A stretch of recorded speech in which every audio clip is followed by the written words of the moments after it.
Hello friends, welcome to our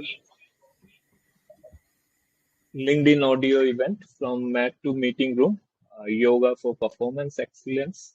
I am delighted to be your moderator for today. And as we move forward and discuss on the transformative power of yoga and mindfulness in the modern workplaces to elevate your performance, not only in a personal life as well as professionally.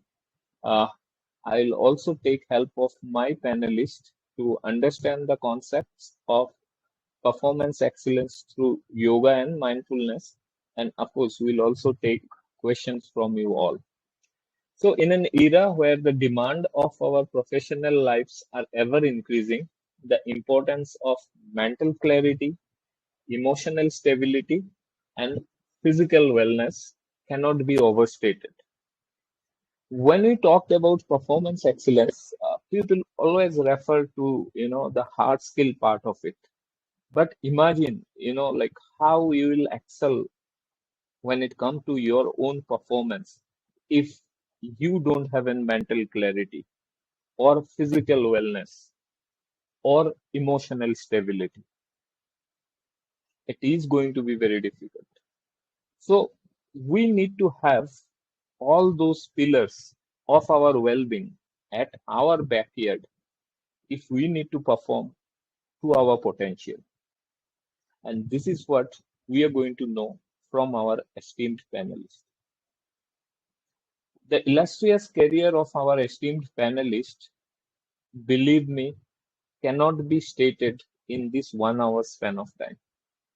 This is the reason I would like to take the advantage of LinkedIn platform itself.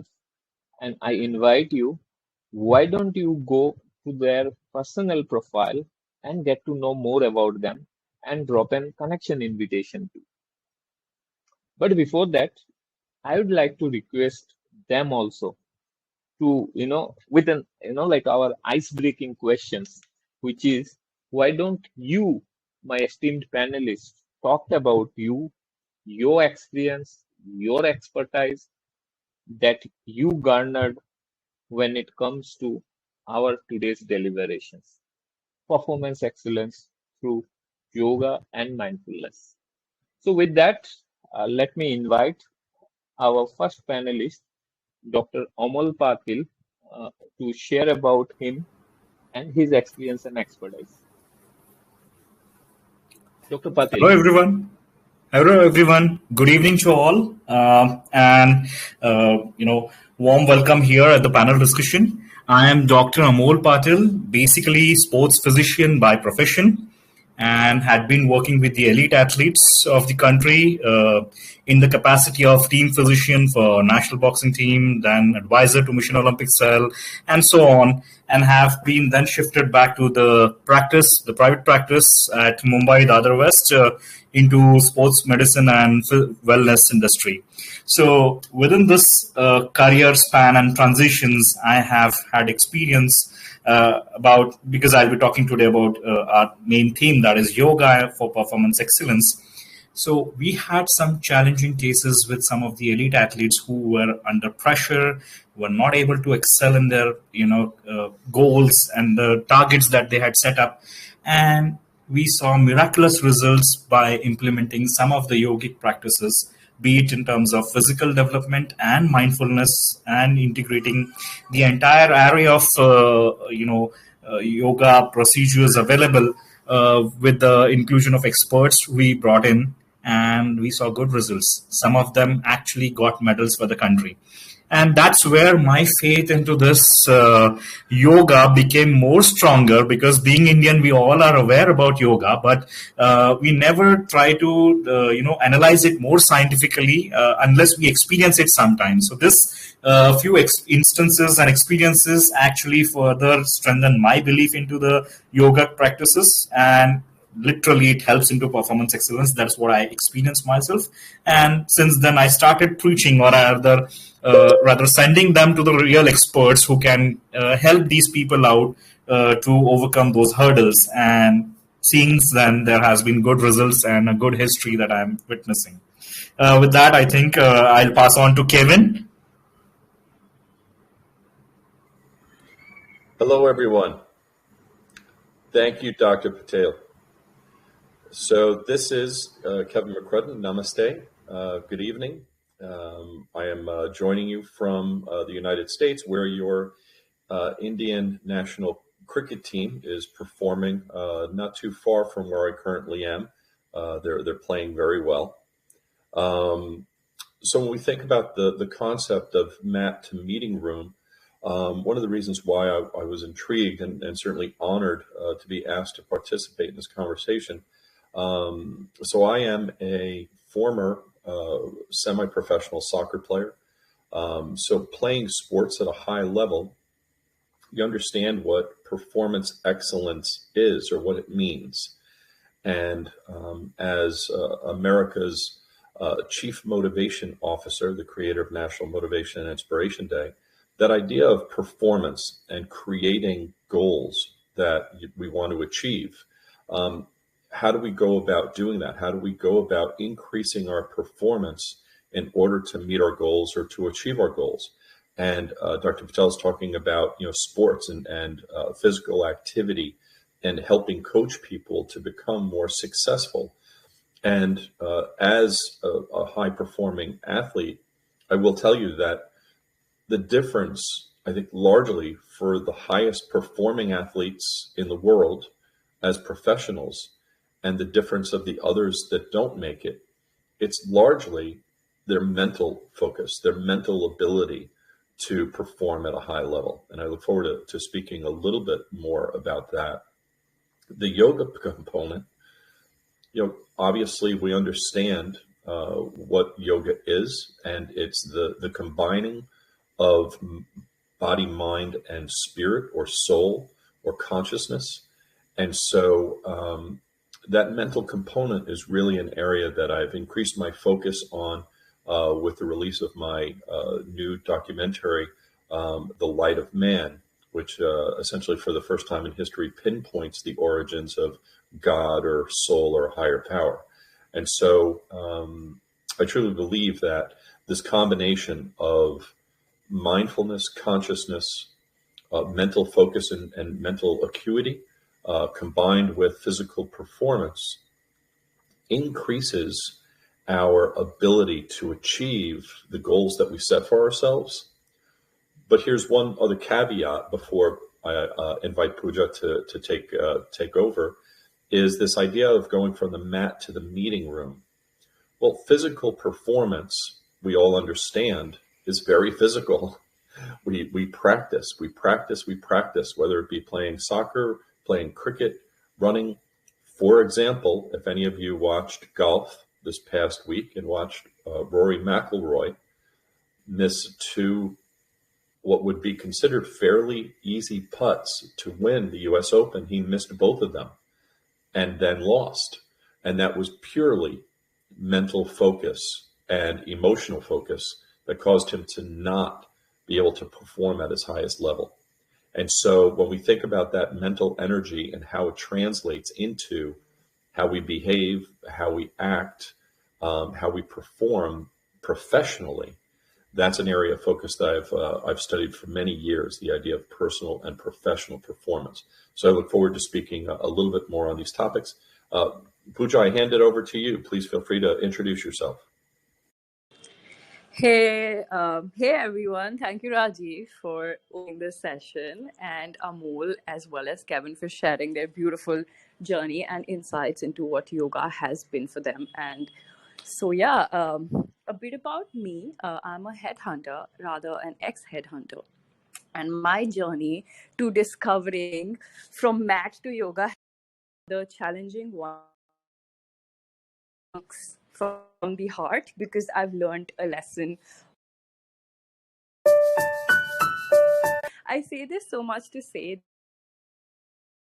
yoga means by the definition of it, but it is something that becomes a part of our being, because it is the unification of our mind, body, and spirit. And sometimes it's difficult to distinguish when the body takes over the mind and how to control the mind to then tell, I want to do this action. That's also the reason that we often know the tenets to lead a good life, but then we don't often follow through.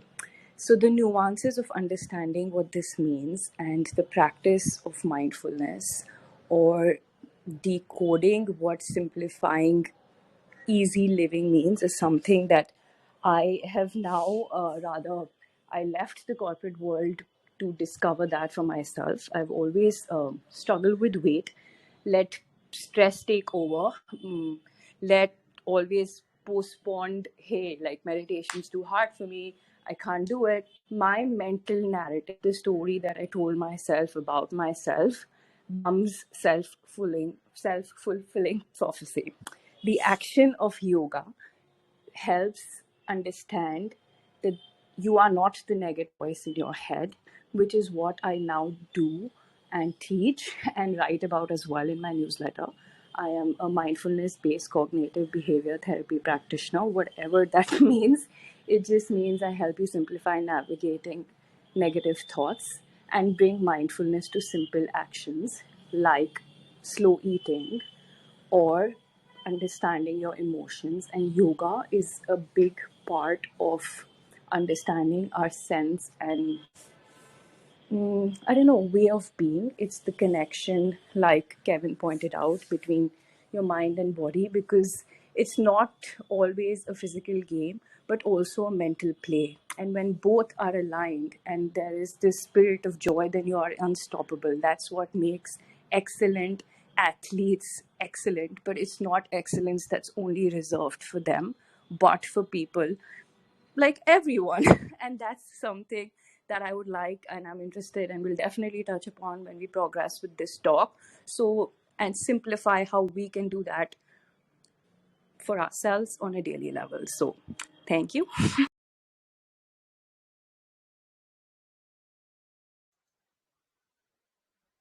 Friends, I hope you will able to, like how the life of a moderator becomes much easier when your esteemed panelists pass the baton from one another. Thank you, Kevin. Thank you, Amal. Thank you, Pooja, for not only briefing us about your illustrious career, also setting the context for my next questions. So, taking advantage of Amal's illustrious background, I would like to turn to Amal first and request you to share some insights on how yoga and mindfulness, like can help us in not only curing or rather preventing like some of the physical injuries, so that like some kind of preventive measures we can take uh, to keep Uh, ourselves fit. Thank you, Rajdeep, for bringing this one of the important topic. I think every one of us must have experienced some kind of muscular injury once in their life, and maybe they might have been over it, or maybe that has been nagging them a lot. And sometimes some people have a very severe pain, distressing their entire life, figuring out what works, what doesn't work, seeing multiple practitioners and still not getting the relief, and still carrying the day-to-day work out with whatever they have, because life goes on and you cannot switch it off. Even though you may not have a good solution at the moment, but still you try to figure out at multiple places. So this has been a scenario. Many of the patients who come to me, they all come up with some of the stories which are similar to this. Even some of the athletes, when I say athletes, meaning the amateur ones as well as the elite ones who have experienced injuries or are actually returning from injury to back to play, they also have this. So the first important thing which comes to in our practices, to make them aware of what injury they have. And here the mindfulness plays a great role, because you have to understand what injury you have and what is the limitation that you have. And for that, you need to be aware about your body. So the question is how you can be aware of your body. And the best answer would be that you have to be, if you practice yoga, you can actually become aware of your body. And if that awareness increases to a level that you can sense your body parts you are more receptive to the environment as well as to your internal cues which you get it. Now, when that happens, the next task is very easy. Then you can really figure out what solution works for you. And this is precisely the principle that we follow when we are dealing with chronic injuries. And believe me, that has wonderful results so far. So, just to mention that yoga improves the flexibility and range of motion. If you have good flexibility and range of motion, obviously you will be reducing injuries and risk of injuries in your life. If you are rigid or if you have less range of motion, then obviously you might stumble upon something or might injure yourself in some kind of play or some kind of activity or physical tasks. Second important thing is some of these practices, some of the asanas are so good that they actually train your strength of the muscles which are core to yourself. When I say core, the core muscles are the ones that are maintaining you upright against the gravity. And these muscles, if they are trained well and if they are strengthened in adequate quantities, they can support you to stand upright and do all the activities that are crucial for your life and for your day-to-day activities, whatever you are moving into space. So then that is also, this taking it further, it will be all crucial for stability and other, workouts which you can do in the gyms as well as even in the sport or field play. So that's where the strength component is being trained using the yoga practices or some of the asanas. And the last thing that I feel is breathing techniques, because your VO2 max, which is most crucial for many of the athletes, or the ability to extract oxygen from the air and utilize it at metabolic level. Now, everybody doesn't have a good VO2 max, and if you practice basic breathing techniques using yoga, and simple Anulom Vilom can actually help you out to increase your breathing, or a box breathing kind of thing, which is one of the yoga methods. So they can lead to more efficiency in terms of oxygen extraction at tissue level. That is, you can do efficiently the workouts and the tasks that are entitled to you. Obviously, cumulative effect would be good physical workout, in less injuries and more fitness and better ways. You are more aware about your body. So that's it. I think this serves the purpose for the question. Rajdeep? Yes, very much. Rather, you have given ample food for thought to work upon, because we all know, prevention is better always, Kevin, anything you would like to add to this? I think when we think about the practice of yoga and from the mat to the meeting room, that translation of the physical and mental. So, Amal, Dr. Patel is talking about his expertise in the physical aspects of how to help athletes and help people, I think, through yoga feel stronger so that you maybe become less injury prone, right? One of the things that I really enjoy about yoga, I know this sounds interesting, is that I'm 6'5". And so the flexibility in yoga, I find challenging at times, and some of the poses are challenging. So I do not consider myself an expert by any means in yoga. However, one of my favorite poses is the child's pose. And I enjoy it because there's a serenity to it. And it's really about the mindfulness. Here in the United States, one of the things that's popular for some yoga studios is that they'll actually kind of play music while you're doing yoga. And I have a challenge with that because obviously the mental and emotional component about the yoga poses as well as the breathing is that connectivity of mindfulness and body, mind, body, spirit. And so when you have music playing in the background, it's more of sort of entertainment as opposed to an actual practice, which I think, the founders of yoga and Ayurveda, I think that was the intent, is the connection of being mind, body, and spirit in that moment of each of the poses, the flexibility, the breathing into each of your muscle groups as you do the movement, which is very much the same as when we go through our work day and we feel stressed or anxious or pressure or nervous because we have to speak at something or do something. There's the training. The training is that mindfulness and that ability to breathe into ourselves, to find our center, to find our core, to find our positive energy, to find our soul, to find God, to give us the will, the determination, the mental focus and acuity to perform, to do something that may be difficult.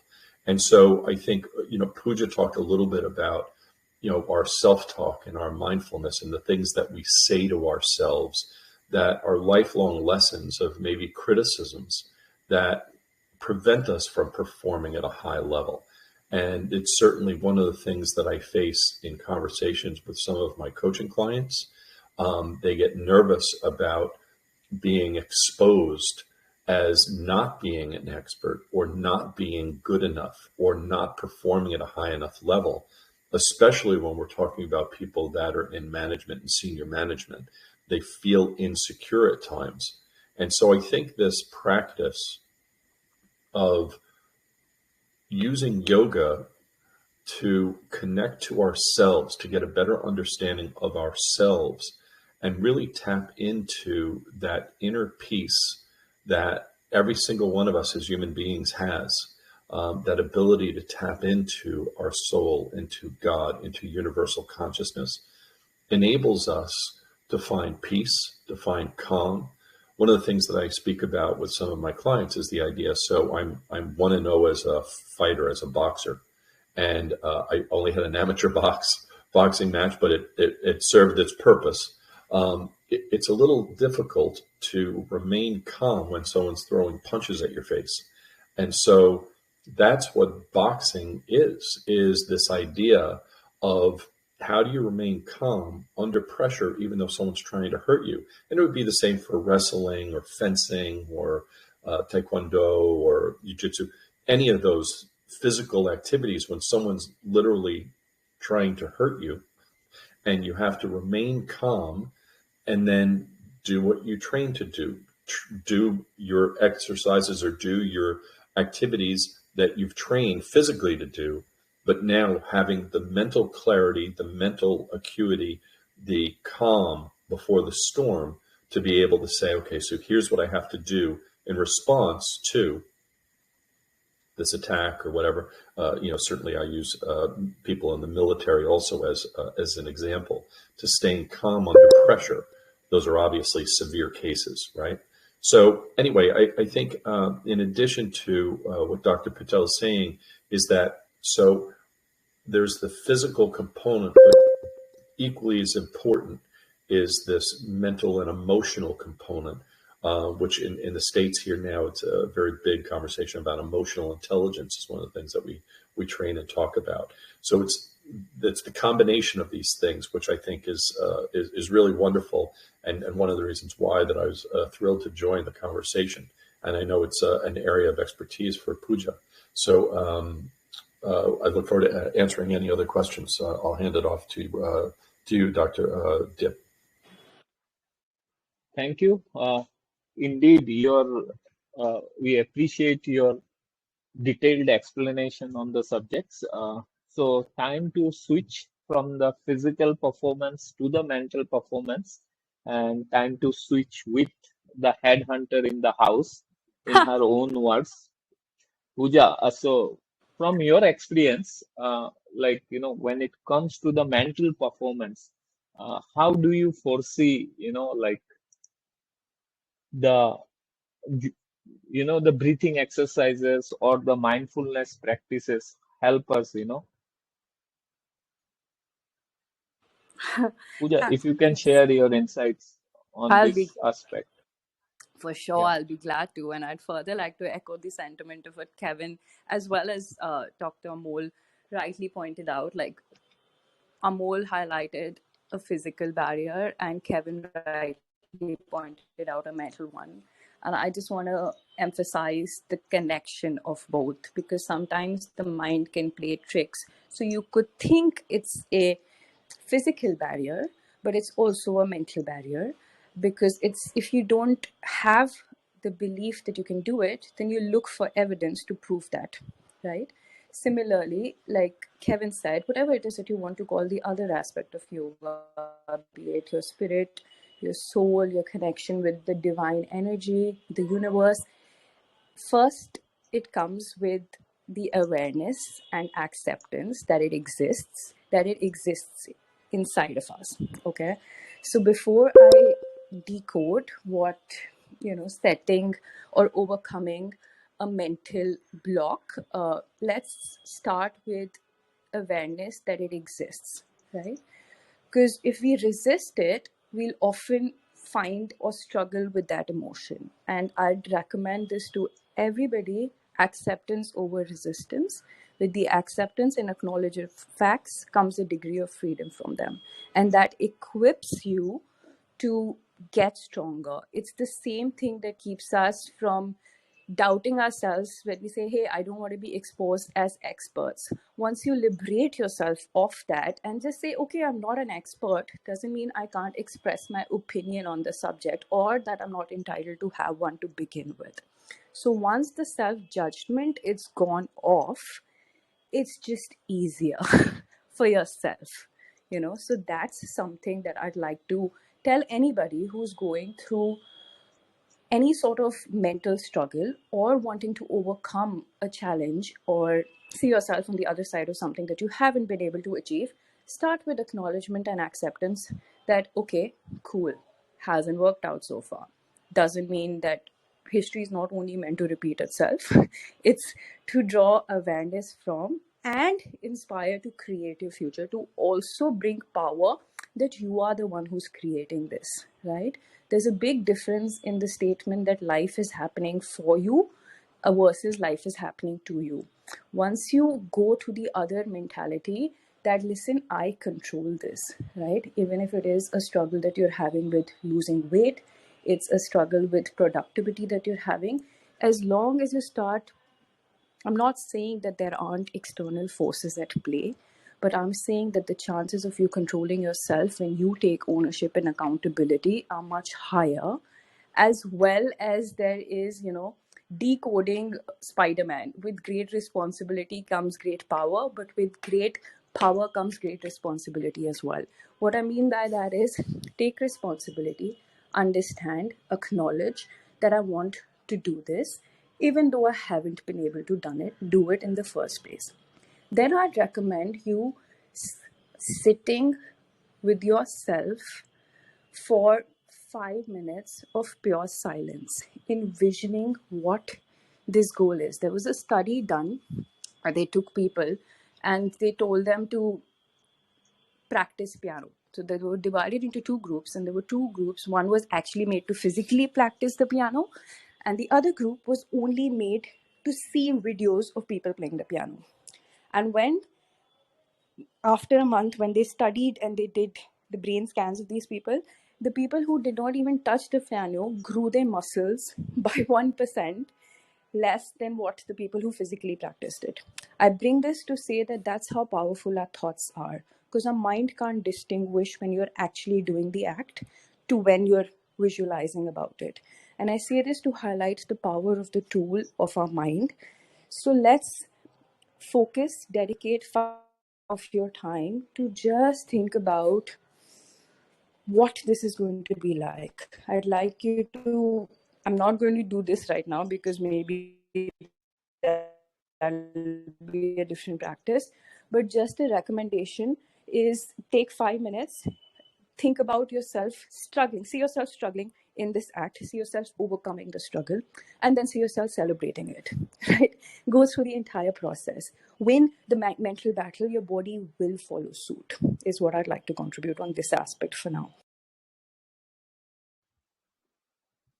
Thank you, Pooja, and thanks to other panelists, for not only guiding us with the benefits of yoga, rather also giving some, real life examples and relating them with our today's deliberations.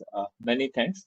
So, friends, as we build on the benefits of yoga, my request to my panelists will be, why don't you put this time your practitioner hat and suggest us, or rather recommend us, some of the specific yoga practices or techniques for busy professionals, like who wants to incorporate yoga in their day-to-day affairs, but find it very difficult to accommodate these aspirations. So here we'd like to take benefit of your experience with dealing with similar professionals. So Amal, we'd like to turn to you this time again, that how these practices of yoga and pranayam can be fit into an hectic work schedule, ensuring like, I know you are going to hate me for this, but this is how most of the professional looks at ensuring maximum benefits with minimum time investment.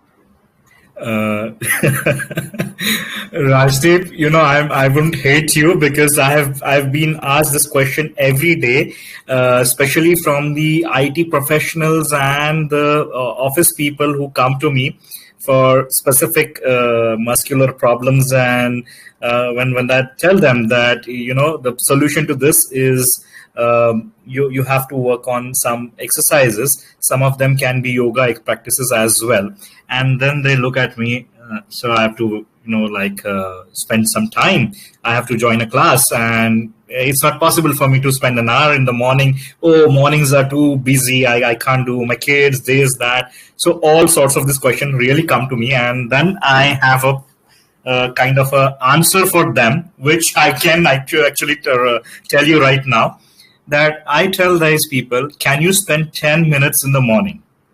And the answer is usually yes. So then I tell them that, okay, I'll give you 2-3 asanas which you can look into YouTube, figure out the videos, just look at them, because there's a huge content available on YouTube, and then you can look at those videos, how to perform those asanas. In case you want more information, you can come back to me. I can give you the book as well, which I have with me. And then you can do it at your home. So one of that is one which even Kevin mentioned. That is also one of my favorite. That is child's pose, or if you call in Sanskrit, it is balasana.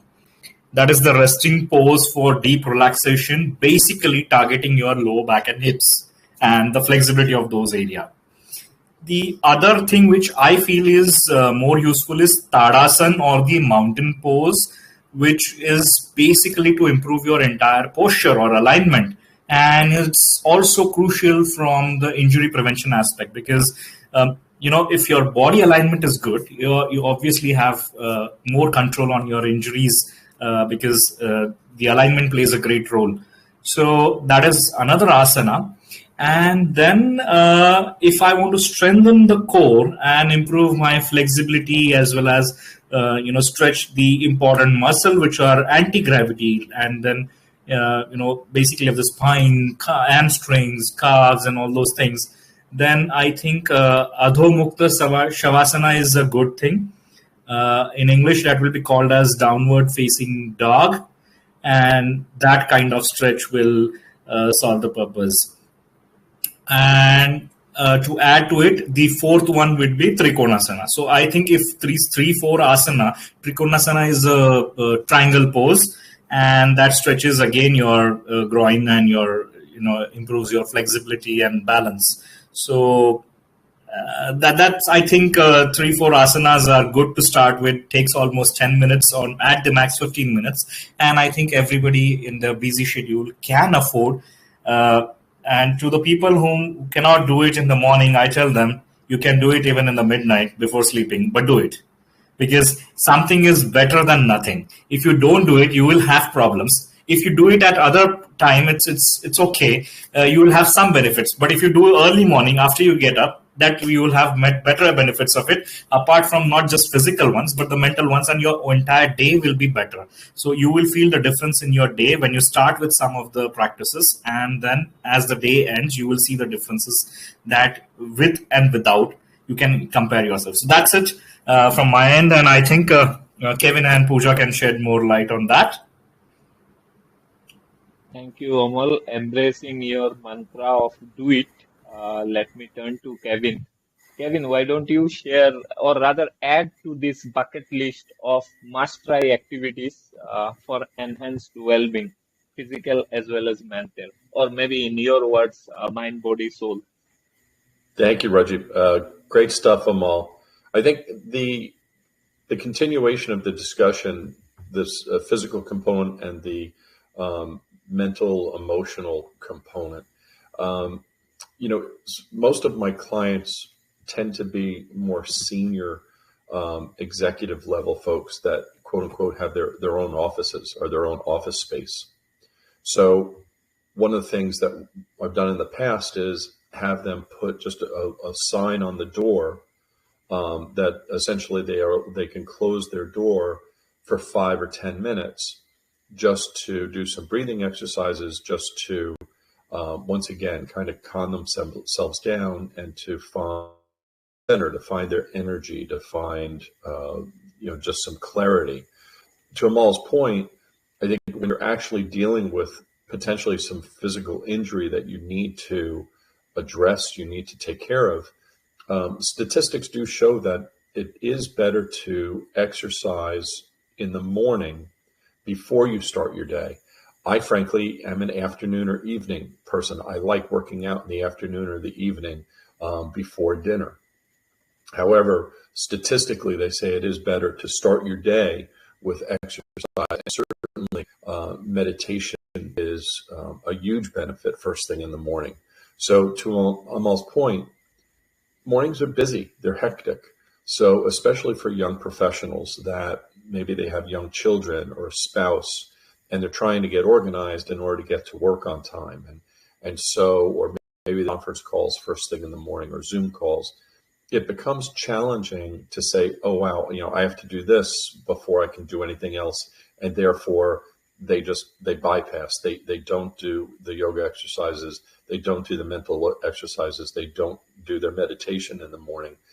And then the day gets by you. And next thing you know, it's one day, a week, 2 weeks, and you're just not doing it. So I think the challenge for all of us is this idea of saying, to Amal's point, this is important. It's important to me for my own well-being. And so when we look at ourselves, my first book is called Who Are You? Become the Very Best You That You Can Be. And the idea, it's one of the most significant additions to Maslow's hierarchy of needs in 60 years. When we talk about Maslow and motivation and performance, the top piece of that is called self-actualization or fulfillment. How do we fulfill or become our very best? And one of those things is being able to look at ourselves, as Pooja has said, and have positive messaging to ourselves, and can start every single morning. And I do a 7-minute meditation. I believe in numerology. I believe in 7 as a powerful number, and I go through my chakras, and so I take those 7 minutes in the morning to find peace, to find rest. Obviously, you've just woken up, so I enjoy doing it with my coffee and just finding my breath, finding my center, and then I start my day. And so I think for everyone that's listening, it's really just about making the time. It's about saying, this is important because it's important for me to be my very best. And so for me to be my very best, I need to treat myself well. I need to do the things that will help me perform at a high level. And part of that is finding my peace, finding my core, finding my soul, finding God, and allowing myself to find peace before I get into my hectic day with kids and spouses and work and commuting and all those sorts of things. So once again, I think the combination of our conversations, Amal, largely on the physical mind, sort of focusing on the mental and emotional components, and obviously Pooja with the practical. This is what she does. She coaches people on yoga and mental centric training. So hopefully I haven't stepped on your toes there a little bit, Pooja, but I'll hand it over to you now.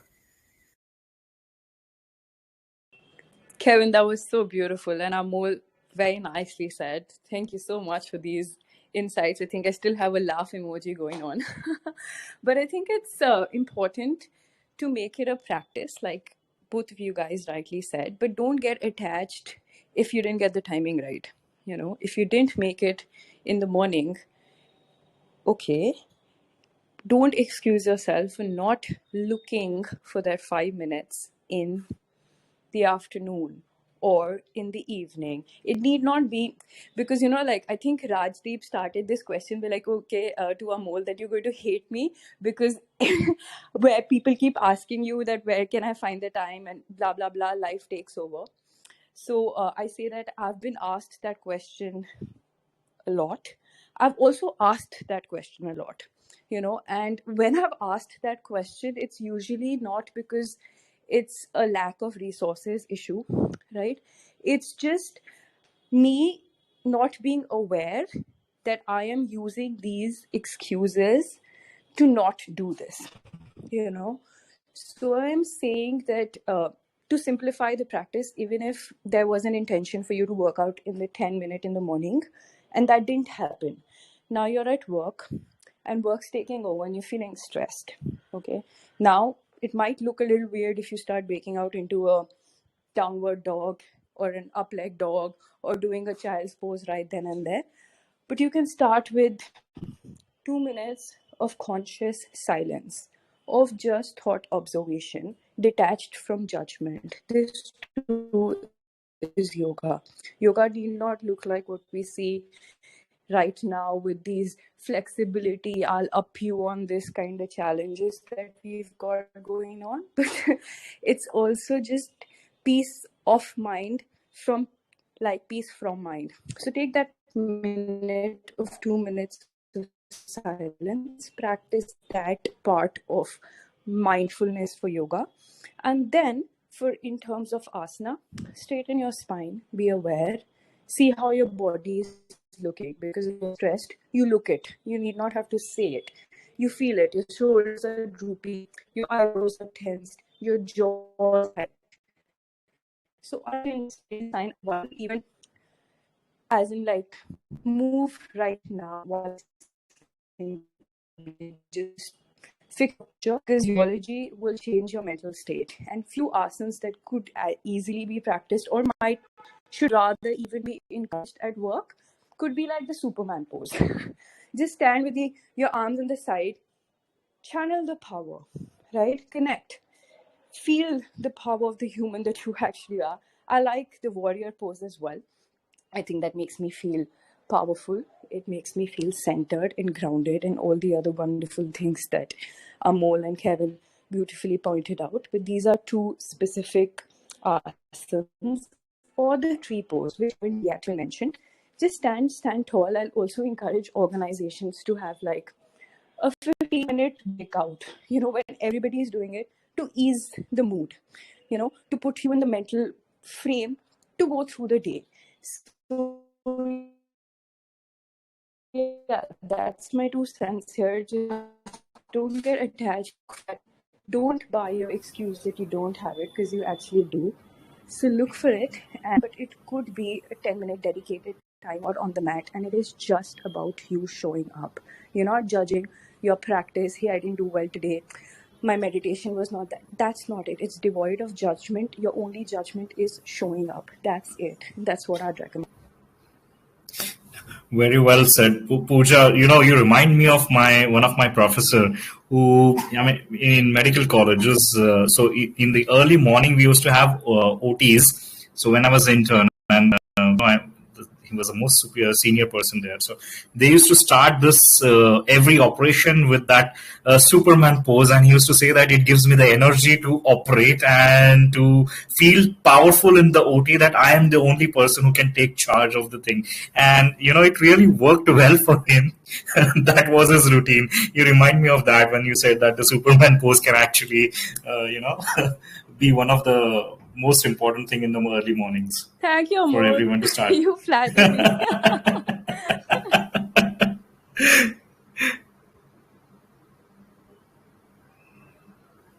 Thanks. That's how conversation happens. That's how we linger on our memories, and that's what we are doing with our audience.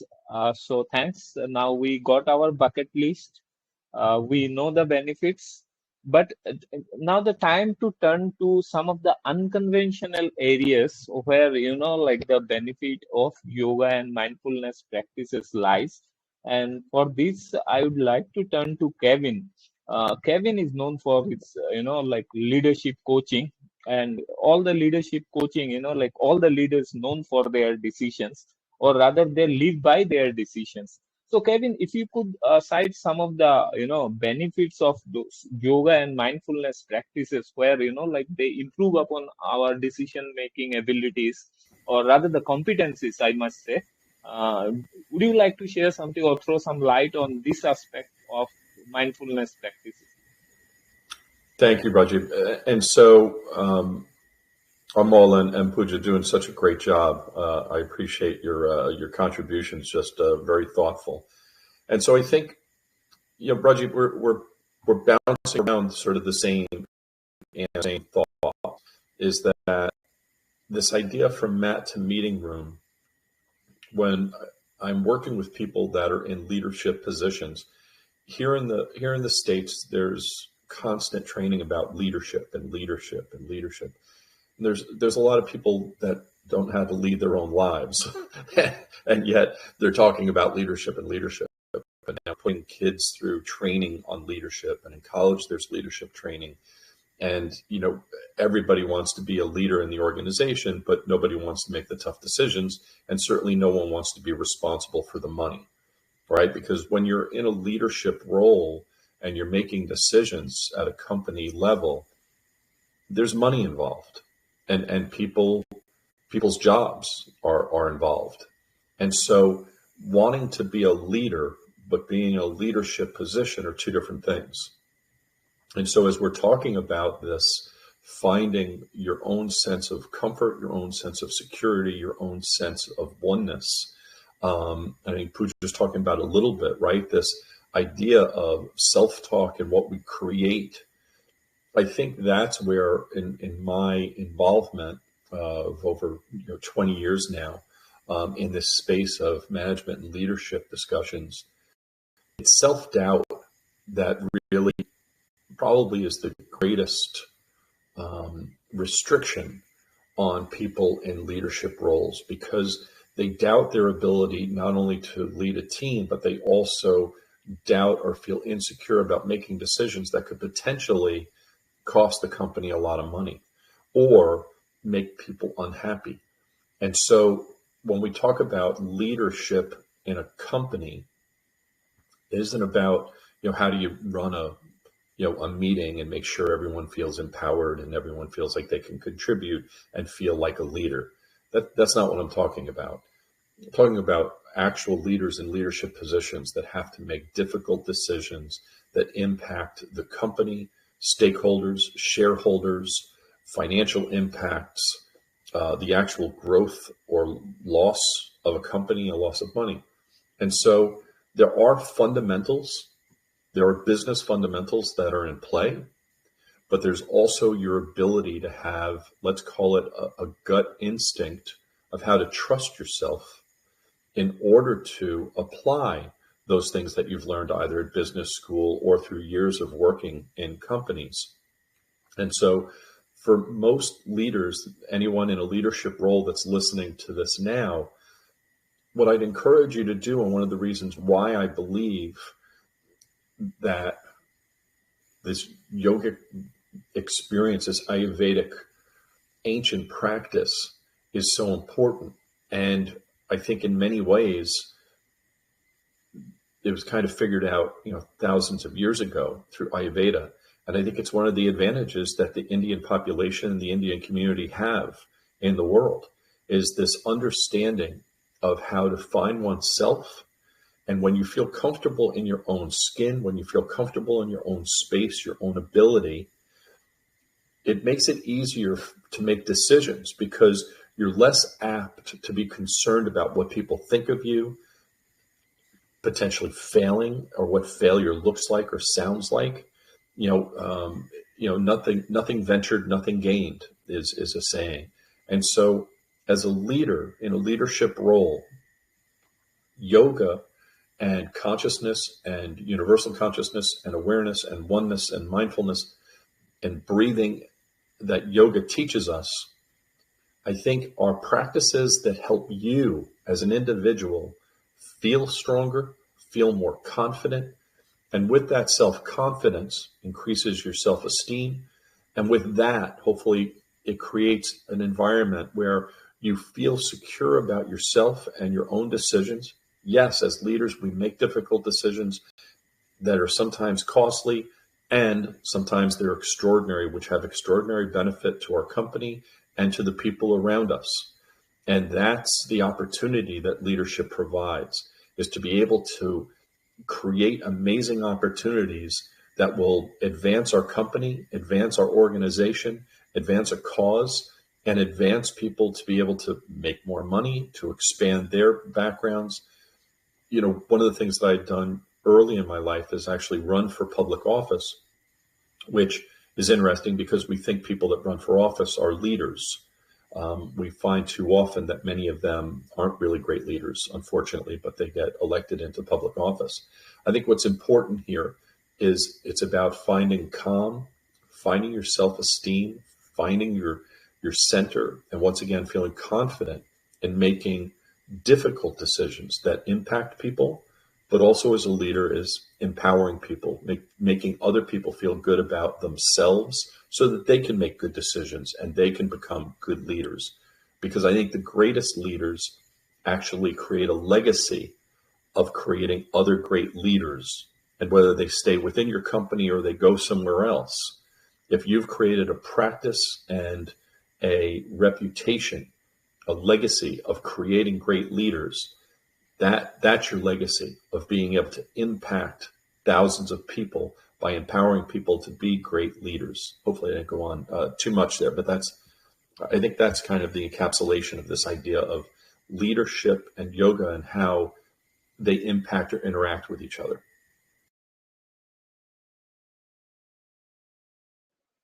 Thanks, Kevin, for touching this unconventional part of the unconventional benefits of yoga and mindfulness practices in this ever-evolving landscape of leadership. Indeed, we appreciate your thoughts on that. Everybody wants to be a leader, but hardly people want to practice that. So with this, friends, we are, at the fag end of our deliberation. And as we near the end, we seek the valuable foresight of our esteemed panelists to illuminate us to the next decade. And why don't you envision for us that how yoga practices are going to be in the next decade? With the evolution of remote work, we have already seen people in their slipper and shorts with the tie.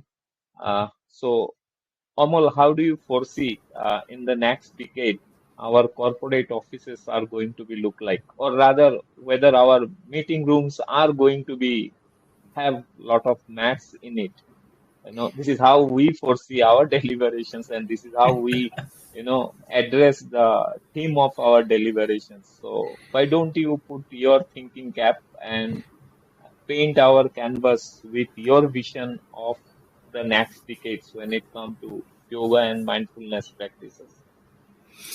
Honestly, Rajdeep, the awareness and practice of yoga has been a part and parcel of, I think, almost every Indian. He's been, taught by some or the other grandparent or something somewhere in his childhood, but somehow we miss that part and we don't practice it daily.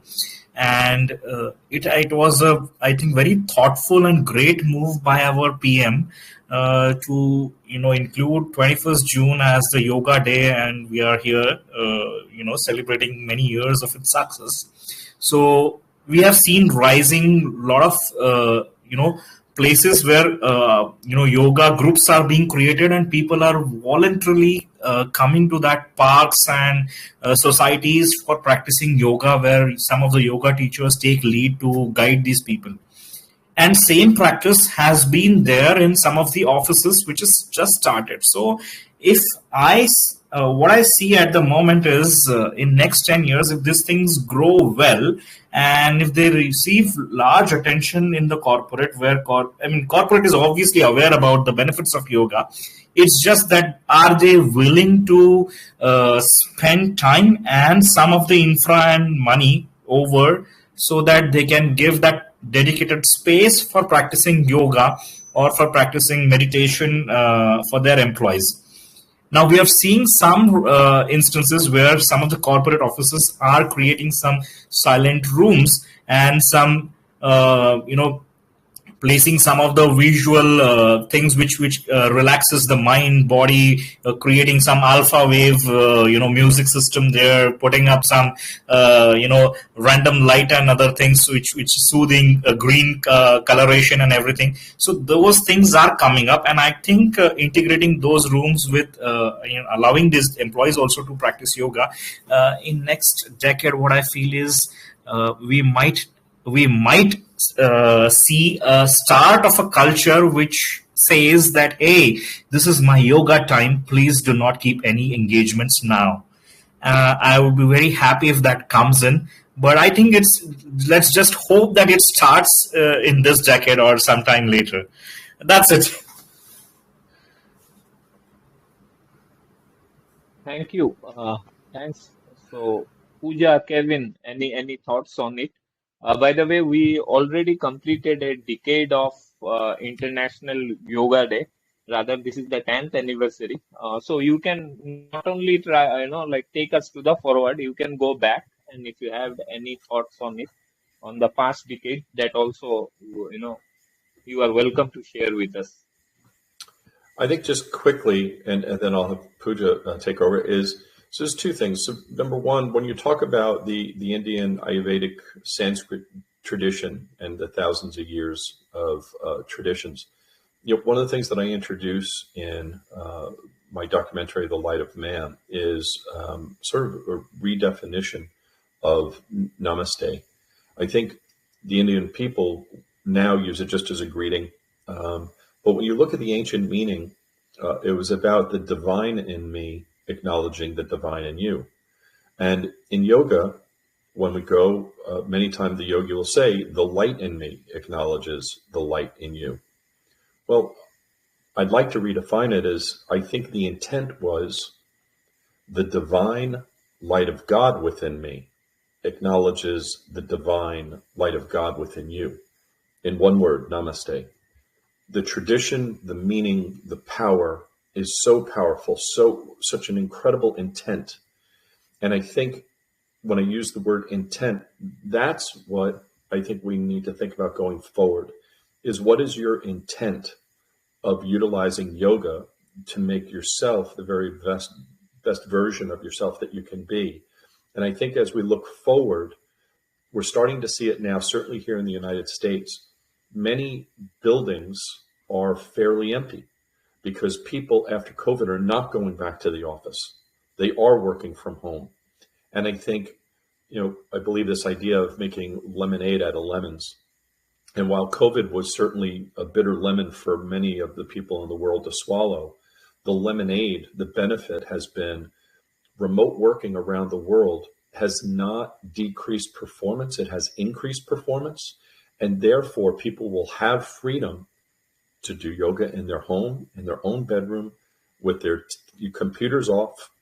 To Pooja's point, to Amal's point, it's 10 minutes, 15 minutes. You can afford 10 or 15 minutes in a day at home to stretch, to do yoga, for mindfulness, for consciousness, and then continue to perform well at your job on your computer remotely. And so I think that is what potentially is the future, which is what we're already seeing, is that office buildings will be fairly empty because people are not going to the office. And that is a great gift for the world, because now more and more people can participate in the global economy. And as you guys know, and anyone listening in India knows, that India is one of the fastest and most powerful growing economies in the world. And so I think there's an enormous opportunity for Indians to expand and continue to grow not only their economy but grow throughout the world. And with that, I thank you for my time. Pooja.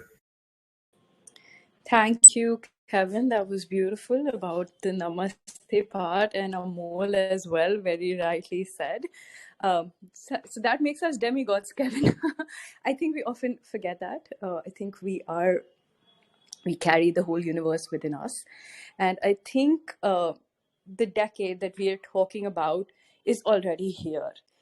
There is an immense rise in awareness, and it's no longer a good to have, but it's moving towards, it's a necessity now for my sanity. You know what I mean? That's the reason that we're having this conversation, and it's been a decade in, because whatever COVID did, it isolated us, but it also opened the world for us. What I mean by that is now organizations went global in an absolute sense, because we were no longer restricted to the constructs of just an office.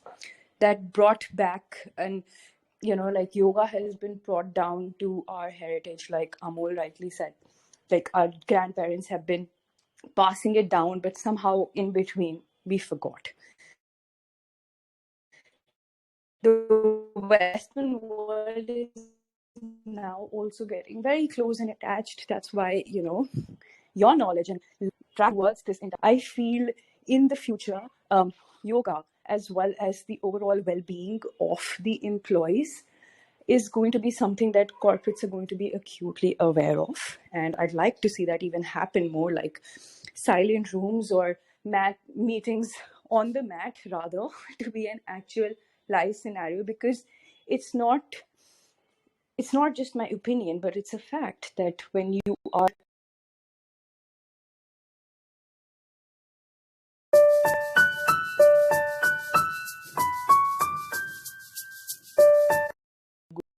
what you're doing in those hours,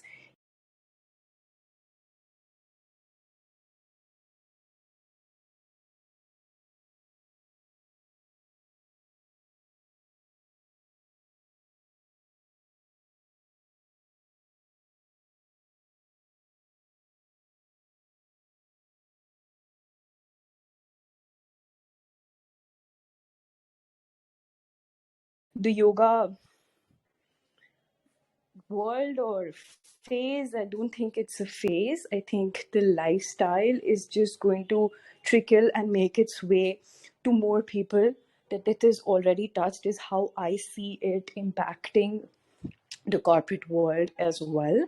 And I think the future is already here. We are a part of this movement, or whatever it is that you'd like to call it. And yeah, with that, I'd like to say that that's what I wanted to say on this. And it's been so great to hear such wonderful people like Kevin and Amol. It's been an absolute honor to share the stage with you. Thank you, Pooja, for painting our canvas with your thoughts on future of yoga. Yes, indeed, future is here, and we are living the future. I do agree with you. Thanks. So, friends, with that, we are going to complete our deliberations. And one thing I must admit, I am completely suspicious that these three panelists somehow rather practice how to, do away with a moderator, their deliberations. And that was, very much, I must say, like, that was in, in the whole flow, actually, that was, I realized, and it's good. It's good. Better not to have, and when you haven't. No, Rajiv, we're not taking your job. We are just trying to create a synchrony. No, I'm all like, when you have, such a great expert in the house, like moderator needs to be in a silent mode. And really, I enjoyed the whole deliberations. Thank you. It was wonderful. and it was not only knowledgeable, at the same time skill was in action. And I must say, from the recording itself, those who are going to listen it definitely going to get benefited. So thank you all to our incredible panelists. With that, I also would like to extend my gratitude to all our listeners for joining us today. I'm pretty sure, like me, they will found this discussion valuable and as well as inspiring. So friends, remember, before we conclude, please do remember the journey from the Mac to meeting room begins with a single mindful breath. Please do practice it. And I am just borrowing the words of Amol. Please do it. And, like your performance not only will elevate, your mind, body, soul, everything will work in sync. Thank you. Thanks for joining us. Once again, I extend our heartful greetings on the eve of International Day of Yoga. Any parting comments from my panelists? Thank you, Raj, for a wonderful host and for bringing us on this panel, and really grateful and honored to be there sharing with Kevin and Pooja.